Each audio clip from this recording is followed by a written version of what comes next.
Hello my dear students, আজি আমি আলোচনা কৰিম ক্লাছ 12 চেপ্টাৰ 7 ইণ্টিগ্ৰেলছ এক্সাৰচাইজ 7.3 চোৱা ইয়াৰ আগৰ ক্লাছত যোনটো লাইভ ক্লাছ আছিলে সেই লাইভ ক্লাছত মই কি কৰিছিলোঁ এক্সাৰচাইজ 7.3 1 and 2 কমপ্লিট কৰি দিছিলোঁ তো আজিও ভাবিছিলোঁ লাইভ ক্লাছে ল'ম কিন্তু লাইভ ক্লাছত নেটৱৰ্ক ইছ্যু হোৱাৰ কাৰণে নৰ্মেল ক্লাছ কৰি আছিলোঁ তো এতিয়া চোৱা ইয়াৰ আগৰ ভিডিঅ'টোতে যোনটো লাইভ ভিডিঅ' আছিলে সেই ভিডিঅ'টো তোমালোকে চাই ল'ব তো এতিয়া আমি চোৱা সেইদিনা আমি কি ডিছকাছ কৰিছিলোঁ কিছুমান ক্লাছ 11ৰ ফৰ্মুলাবোৰ ইয়াতেও ডিছকাছ কৰিছিলোঁ এই ফৰ্মুলাখিনি জানিলেহে তুমি 7.3 প্ৰত্যেকটা অংক কৰিব পাৰিবা ফৰ্মুলাখিনি খুবেই ইম্পৰ্টেণ্ট আৰু এইবোৰ কথা যেতিয়া তুমি নেগলেক্ট কৰিবা তেতিয়া তোমাৰ ফিজিক্সত বহুতখিনি প্ৰব্লেম হৈ যাব মানে তোমাৰ পাছ কৰা মাৰ্কখিনি উঠাবৰ কাৰণেও প্ৰব্লেম হৈ যাব খুবেই দৰকাৰী হয় তো তোমালোকে ভালকৈ ষ্টাডি কৰিবা আৰু ফৰ্মুলাবোৰ মুখস্থ কৰিবা আৰু এইখিনি জানিলেহে তুমি নেট হওক বা JEE হওক এইবোৰ এক্সাম কোৱালিফাই কৰিব পাৰিবা ইন ফিউচাৰ এইবোৰ বহুত এপ্লাই হৈ আছে তো ঠিক আছে বলক ভিডিঅ'টো ষ্টাৰ্ট কৰি লওক তো প্ৰথম যিহেতু 1 and 2 ষ্টাৰ্ট কৰিছোঁ আজি আমি ষ্টাৰ্ট কৰিম ক'ৰ পৰা কুৱেশ্যন নম্বৰ 3 পৰা তো ইয়াতে কি দিছে প্ৰথম অংকটো cos 2x cos 4x and cos 6x dx ইয়াক কৰিব লাগে ইণ্টিগ্ৰেশ্যন তো চোৱা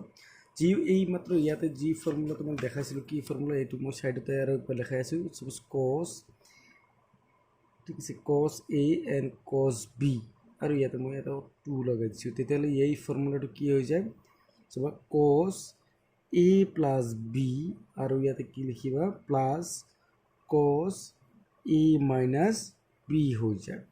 ঠিক আছে তো চোৱা এইটো ইয়াতে একেলগে কেইটা আছে তিনিটা আছে তো তিনিটা থাকিলে তুমি কি কৰিবা দুটা বনাই লোৱা আগতে দুটা কৰি লোৱা তাৰপিছত নেক্সট টাইম আৰু একবাৰ কৰিবা আৰু চোৱা ইয়াতে এক্সট্ৰাকৈ কি আছে 2 আছে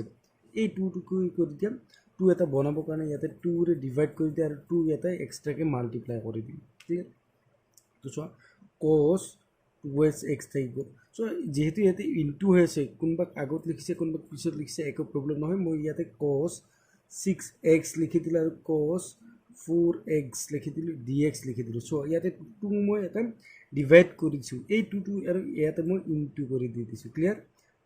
তো চোৱা এইবাৰ এই যিখিনি আছে এই ফৰ্মুলাটো তোমাৰ এনেকুৱা প্ৰচেছত হৈ গ'ল আৰু যদি তোমালোকে এক্সচেঞ্জ নকৰা তেতিয়াহ'লে এই ফৰ্মুলাটো মনত ৰাখিবা চাপ'জ cos মাইনাছ থিটা ইকুৱেল টু কি হ'ব cos থিটা এই ফৰ্মুলাটো তোমালোকে মনত ৰাখিবা তেতিয়া কোনো প্ৰব্লেম নহয় ঠিক আছে তো ডি এইচ ইকুৱেল কি হৈছে হাফ অফ ইণ্টিগ্ৰেশ্যন cos ইয়াতে কি আছিলে 2x আছে তো এইটো যেতিয়া ভাঙি দিবা ইয়াতে a মানে কিমান বুজাইছে তাৰে লগত কম্পেয়াৰ কৰিলে এইখিনি আছিলে a মানে 6 and b মানে কিমান আছিলে 4 আছে তো এইটো কি পাব cos a plus b मतलब 6x plus 4x तो किमान हो जाबो 10x हो जाबो plus cos a minus b तो किमान हो 6x minus 4x तो किमान पाबो cos 2x पाबा ठीक আছে আৰু ইয়াতে ddx মই লগাই দিছো এই যাতে এটো পজিটিভ থাকে তাৰ কাৰণে ইয়াতে মই এক্সচেঞ্জ কৰি দিছো আৰু যদি তোমাৰ এক্সচেঞ্জ কৰি নিদিয়ে তেতিয়ালে cos minus 2x থিটা পাই যাবা এইটো যোনটো cos minus 2x হৈ যাব তাৰমানে এইটো কি হ'ব cos 2x হৈ যাব তো একো ভাবিব লগা নাই কাৰণ মাইনাছ থাকিলেও পজিটিভ হৈ যায় এইটো তোমাৰ কছৰ ক্ষেত্ৰত কিন্তু চাইনৰ ক্ষেত্ৰত মাইনাছ এই ইয়াতে মাইনাছ থাকিলে এইটো মাইনাছ আগত আহি যাব ঠিক আছে এবাৰ তুমি যদি এইটো ভাঙি দিয়া হাফ থাকি গ'ল এইটো ভাঙি দিয়াৰ লগে লগে কি পাবা cos 2x তো এইটো কি পাবা cos so মই 10x টো আগত লিখিছোঁ 10x and cos 2x লিখি দিলোঁ ঠিক আছে প্লাছ ইয়াতে কি পাবা তুমি cos 2x আৰু cos 2x তাৰমানে কি হ'ব cos স্কুৱেৰ 2x হৈ গ'ল ঠিক আছে আৰু ইয়াতে dx লগাই দিলোঁ এইটো যেতিয়া ভাঙি দিব সেপাৰেট কৰি দিলোঁ তাৰমানে কি পাবা তুমি cos চোৱা ইয়াতে কিন্তু এটা কথা কৰিব লগা আছে এক লাইন মই বেছিকৈ লিখি আছোঁ এইটো কি আছে এটা মই এটা 2 এক্সট্ৰাকৈ দি দিছোঁ ক্লিয়াৰ 2 এক্সট্ৰাকৈ দিছোঁ তো 2 দিয়াৰ লগে লগে ইয়াতে 4 আহি গ'ল এণ্ড 10x হৈ গ'ল cos 2x ddx লগাই দিছোঁ এক লাইন বেছিকৈ ইয়াতে হাফ মই ইয়াতে দি দিলোঁ আৰু ইয়াতে কি আছে তোমাৰ cos square 2x dx clear এইখিনিতে একো প্ৰব্লেম নহ'ব চাগে 1/4 ইন্টিগ্ৰেশন এটি মানে আগৰ ফর্মুলার নিচিনা হৈ গৈছে তো a মানে 10 and b মানে 2x তো ইয়াতে কি পাবা cos 12x প্লাস ইয়াতে চাবা প্লাস কি মানে আছে cos a minus b मतलब 10 minus 2 তো কিমান হ'ব cos 8x হৈ আছে ddx ইকুৱেল প্লাস 1/2 ইন্টিগ্ৰেশন চোৱা এইটো ফৰ্মুলা পাইছে সাপোজ cos স্কয়াৰ a তো dx ইকুৱেল কি হৈ যায়গা 1 plus cos 2a divided by 2 হৈ যায় তো এৰ জায়গাত যেতিয়া তোমাৰ টুৱাইছ এক্স হ'ব তাৰমানে ইয়াতে কি হ'ব 2 ইনটু টুৱাইছ এক্স তাৰমানে 4 হৈ গৈছে তাৰমানে 1 প্লাছ কস তুমি কি লিখিবা 4x ডিভাইডেড বাই 2n dx থাকিয়ে গ'ল তো ডিউ ইকুয়াল টু ডাইরেক্ট ইন্টিগ্রেশন কৰি আছো 1/4 তো এটো কি পাবা তুমি চাবা এই ফর্মুলাটো মনে ৰাখিবা ইন্টিগ্ৰেশন cos mx dx তেতিয়ালে কি হৈ যাব তোমাৰ sin mx ডিভাইডেড বাই এই যোনটো m আছে ইয়াতে ডিভাইড হৈ গ'ল প্লাস c তো ডিউ ইকুয়াল টু ইয়াতে কি পাবা তুমি sin 12x divided by 12 plus sin 8x divided by 8 plus এখানে গুছি গ'ল এই 1/2 আৰু এইটো আছে তো 1/4 হৈ গ'ল তো ইয়াতে চাবা এক লাইন মই শর্ট কৰি আছো cosক যে 1ক যেতে ইন্টিগ্ৰেশন কৰি দিবা কি পাবা x পাবা আৰু যেতে cos 4 আছে তো ইয়াতে কি পাবা sin 4x divided by 4 পাই আছে প্লাস cx টাকে দি দিলো তো দুটাতে সব 1/4 কমন আছে কমন লইছো তো ইয়াতে কি পাবো sin 12x divided by 12 plus ইয়াতে কি পাই আছে sin 8x divided by 8 plus এই দুটো মিশা ইয়াতে sin 4x divided by 4 plus x আর x টাকে কি দিয়ে দিছো c দিয়ে দিছো এইখানে হবে ইয়ার অ্যানসার ঠিক আছে খুবই দরকারি হয় কিবা বুঝিলে পরে কমেন্ট করবা নেক্সট ক্লাসত বুঝাবলৈ ট্রাই কৰিম খুবই দৰকাৰি হয় একেধৰে আমি কোশ্চেন নম্বৰ 6 কৰিব পাৰোঁ সো ইয়াতে জাস্ট ডিফাৰেন্স তোমাৰ কি হ'ব আগৰ নিছে ইয়াতে কস আছে ইয়াতে সাইন আছে এইখিনি ডিফাৰেন্স বাকি প্ৰসেস আগৰ নিছে এক্সাক্ট একে টাইপৰে কৰিবা তো এইটো কাৰণে ফৰ্মুলাটো কি হ'ব একবাৰ চাই লবা ভালকে সো যেতে আগৰটোত কি আছিল দুটাই কস আছিল তো এইটো ফৰ্মুলা ইউজ কৰি আছিল কিন্তু এবাৰ কি আছে দুটাই তোমাৰ সাইন আছে মানে এইটো ফর্মুলা তো ইয়াতে এই মাইনাসটো যেতে ইফালে দি দিবা মানে এইটো পার্ট প্লাস হৈ যাব এইটো মাইনাস হৈ যাব একো প্রবলেম নহয় তোমালোকে নিজে কৰিব ট্ৰাই কৰিবা যদি নোৱাৰা মোক কমেন্ট কৰি দিবা মই কালিয়ে কৰি দি দিম ঠিক আছে সো কোশ্চেন নম্বৰ 4 কি দিয়া আছে তোমাৰ ভালকে চাবা কোশ্চেন নম্বৰ 4 দিয়া আছে I equal to sin cube twice x plus 1 তার মানে এইটো sin যে কিউব দি আছে তার মানে ইয়াতে sin কেইটা আছে তুমি ভালকে চাবা sin কেইটা আছে ইয়াতে sin দুটা আছে তার মানে ইয়াক তুমি এনেকৈ লিখিব পাৰা sin ইয়াতে মই স্কয়াৰ দি দিলো twice x plus 1 দি দিলো আৰু এটা এক্সট্ৰাকে sin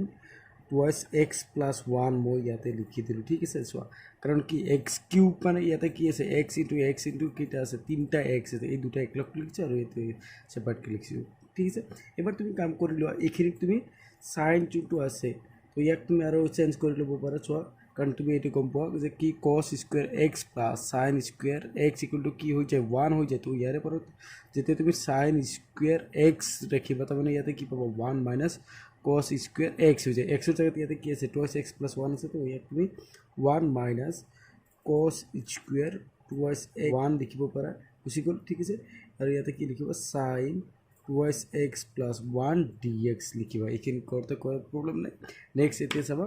কি কৰিবা তুমি লেট হিসাবে ধৰিবা পুট জি লিখা পুট और পুটি জি লিখা cos 2x 1 এইখিনি তুমি সাবস্টি বুলি ধৰি লৈছে তো যেতিয়া ইয়াক ডিফাৰেন্সিয়েটিং কৰিবা তো তাৰ আগতে কৈ আছে সাপোজ ddx অফ যিকোনো ফাংশনৰ ক্ষেত্রে একে হয় cos mx plus minus of c আছে তো ইয়াক যেতিয়া ডিফারেন্সিয়েটিং কৰি দিব সো cosক ডেৰিভেটিভ কৰি দিয়াৰ লগে লগে কি হৈ যায় এটো ফালকে কম পাইছিলে কি আছিল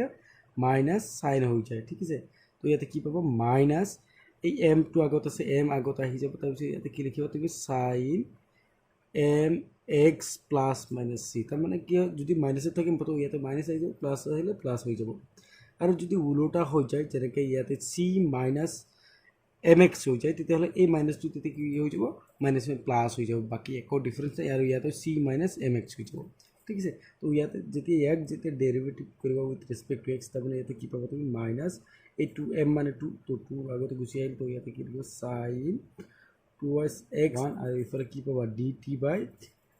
by dx তো এক লাইন লিখলে হৈ যায় তো এই dx যেতিয়া ইফালে লৈ আহিবা তো ইফালে কি আৰু -2 কিফালে লৈ যায় তাৰমানে কি লিখিব sin 2x 1 dx লিখিবা আৰু ইফালে কি পাবা -1/2 dt ক্লিয়াৰ তো একচুয়ালি এইখিনি মই কিয় এনেকুৱা বনাব লাগিল সো এইখিনি তো তুমি cos t বুলি ধৰি লৈছে বাকি এইখিনি যে থাকিলে এইটো পাৰ্টক তুমি বেলেগ এটা ধৰি লৈছে therefore I equal to কি হৈ যাব সো I means কিমান আছে integration 1 minus cos square 2x 1 clear and sin 2x plus 1 dx clear so do equal to keep as integration 1 minus so এইখিনি মানে কি আছিল cos 2x minus 1 মানে কি ধৰিছে t তো কি হ'ব t স্কয়াৰ আৰু ইফালে কি আছে sin 2x minus 1 dx মানে কি পাইছিল minus half of dt পাইছে তো dx equal to ইয়াৰ পৰা কি পাব এই minus half মই আগত লৈ আহিলো তো ইয়াতে কি পাইছে ইন্টিগ্ৰেশন কি পাব 1 minus t square and dt পাইছে তো d equal minus 1 by এতে কি পাবা t পাবা আৰু এটো কি পাবা e divided by এতে কি পাইছে 3 পাইছে মই ডেরিভেটিভ কৰি দিছিলো তো সৰি হিকিনে ফাৰকে চেক কৰি লবা এবাৰ ক্লিয়াৰ তো এবাৰ চোৱা এই যোনটো মাইনাস আছে মাইনাসটো ভিতৰত দিয়াৰ লগে লগে কি হৈ আছে তোমাৰ হাফ অফ এতে কি পাইছে মাইনাস এটো প্লাস পাবা তুমি কি লিখিব পাৰা t cube divided by 3 আৰু minus t পাইছে plus c তো d equal to half of এতে চাই লবা 1 by 3 আছে তো t কিউব আছে তার মানে কি হবে তোমার cos কিউব twice x 1 হয়ে আছে আচ্ছা ইয়াতে মাইনাস কি লিখো cos twice x 1 এইখিনি হ'ব ইয়াৰ প্লাস c ইয়াতে এই এইখিনি হ'ব ইয়াৰ आंसर ঠিক কৰিব হলে যিকোনো এটা তুমি চেঞ্জ কৰি লও কেনেকৈ চেঞ্জ কৰিব তো সময়তে এইটো আছে sin ইয়াতে কি লিখিব sin x লিখিলো আৰু sin square x লিখি দিলো আৰু ইয়াতে কি আছে cos cube x dx লিখিলো সো ইয়াতে আছে ইয়াতে দুটো আছে তো তিনটা হৈ গল তো d ইকুয়াল কি পাবা এই মাত্র লিখিছে হেতু ইউজ কৰিছো sin square x মানে কি লিখিব 1 minus cos square x লিখিব পাৰা এন্ড ইয়াতে কি হৈ আছে cos cube x dx clear তো d ইকুয়াল কি পাবা ইন্টিগ্রেশন ইয়াতে কি পাবা sin x থাকি গল এগুলো যদি ইনটু কৰি দিবা তাহলে কি পাবা cos cube x minus ইয়াতে কি মান হ'ব cos power 5x dx হৈ আছে এবার সিম্পল ধরিলো পুট অর লেট জি লিখাম cos x equal to suppose t বলি ধরিছে তো এর যেতে ডেরিভেটিভ করে লগে কি হবে minus sin x dx equal to কি পাইছে dt পাইছে এক লাইন শর্ট কে করছি তো এই মাইনাস যেতে ইফালে লই যাবা তাহলে কি পাবো sin x dx equal কি পাবো minus dt পাইছে তো এই চ এখানে কি হবে therefore I equal to কি আছে integration sin x times cos cube x minus cos power 5x dx is equal to equal to so ইয়াতে কি পাইছে sin x dx মানে কি আছে minus dt তো ইয়াতে ইন্টিগ্রেশন cos ইয়াতে কি বানাছে 3 আছে তো ইয়াতে কি পাবো t power 3 পাওয়া আছে minus t power 5 পাইছে আৰু কি পাবো minus dt কারণ sin dx মানে minus dt তো d equal to ইয়াতে কি পাবো এই minus 2 যেতে ইয়াতে লৈ যাব তার মানে কি হবে t power 5 minus t 3 and dt এটি জাস্ট চেঞ্জ করলে এটা মাইনাস আর এই মাইনাস প্লাস হয়ে গেল রিয়াক যেতে ইন্টিগ্রেশন করে দিব তার মানে কি হয়ে যাবে তোমার t power 6 divided by 6 plus sorry এটা মাইনাস আছে t power 4 divided by 4 and plus কি পাবো c পাবো তো d ইকুয়াল কি পাবো 1 by 6 so t means cos 6x equal minus 1 by 4 cos or 4x and plus c এখানে हो यार এটি সব কোশ্চেন নাম্বার 6 এর কথা অলরেডি মই কয়ে দিছি তো তোমালোকে হেতু কৰি মোৰ WhatsApp গ্ৰুপত দি দিবা WhatsApp নাম্বাৰটো কিমান আছিল তোমাক আগতে কৈছিল 9613712366 এইটো হ'ল মোৰ WhatsApp নম্বৰ তো ইয়াতে তোমালোকে মেসেজ কৰিব পাৰা আৰু ডিসক্ৰিপশন में গ্ৰুপ এটা লিংক দি দিম তাতেও তোমালোকে জয়েন হৈ যাবা আৰু যেই তোমালোকে কোশ্চেন থেকে কিবা ডাউট থাকে তাতে তোমালোকে কমেন্ট কৰিবা থ্যাংক ইউ ফৰ ওয়াচিং